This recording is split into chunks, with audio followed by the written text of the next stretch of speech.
Oke, di sini saya akan membahas mengenai persyaratan penulisan sebuah karya tulis ilmiah ya. Nah, dalam penulisan karya tulis ilmiah itu harus memiliki persyaratan. Harus memiliki beberapa pernyataan. Nah, selain itu banyak juga hal-hal yang harus diperhatikan. Karya tulis ilmiah merupakan perwujudan kegiatan ilmiah yang dikomunikasikan lewat bahasa tulisan.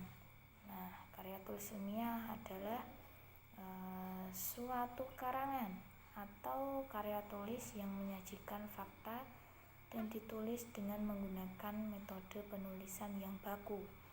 Nah, hal-hal yang harus ada dan harus diperhatikan dalam penulisan karya ilmiah antara lain ya, ada beberapa ya. Yang pertama itu ada karya tulis ilmiah memuat gagasan ilmiah lewat pikiran dan alur pikiran. Nah, yang kedua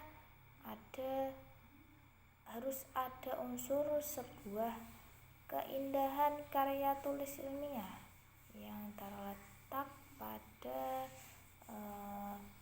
bangun pikir dengan unsur-unsur yang menyangganya.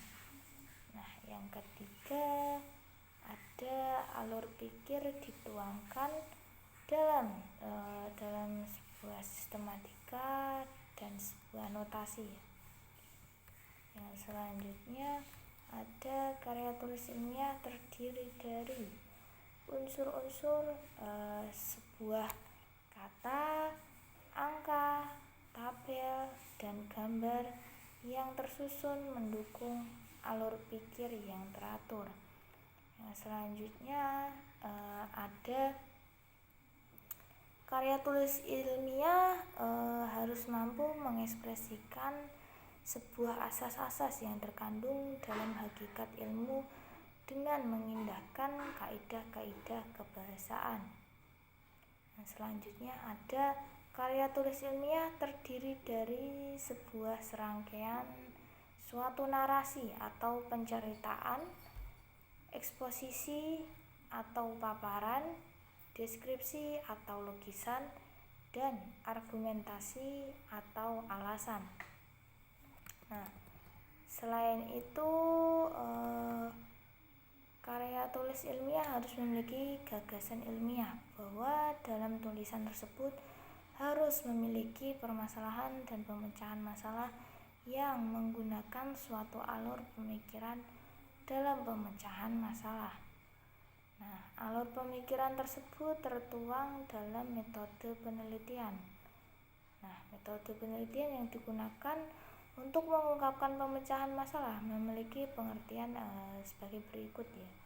Nah, yang pertama ada penelitian adalah usaha yang sistematik dan terorganisasi untuk menyelidiki suatu masalah spesifik yang memerlukan pemecahan. Yang selanjutnya ada cara ilmiah yang digunakan untuk mendapatkan data dengan tujuan tertentu. Nah, yang selanjutnya ada cara ilmiah yang dilandasi oleh suatu metode rasional dan metode empiris serta metode kesisteman. Nah, yang selanjutnya ada penelitian meliputi proses pemeriksaan, penyelidikan, pengujian, dan eksperimen yang harus dilakukan secara sistematik, tekun, kritis, objektif, dan logis. Nah, selanjutnya ada penelitian dapat didefinisikan sebagai pemeriksaan atau penyelidikan ilmiah, sistematik, terorganisasi didasarkan data dan kritis mengenai masalah spesifik yang dilakukan secara objektif untuk mendapatkan pemecahan masalah atau jawaban dari masalah tersebut.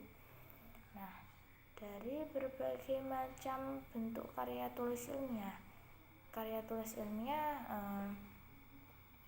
menyajikan fakta objektif secara sistematis atau menyajikan aplikasi hukum alam pada situasi spesifik.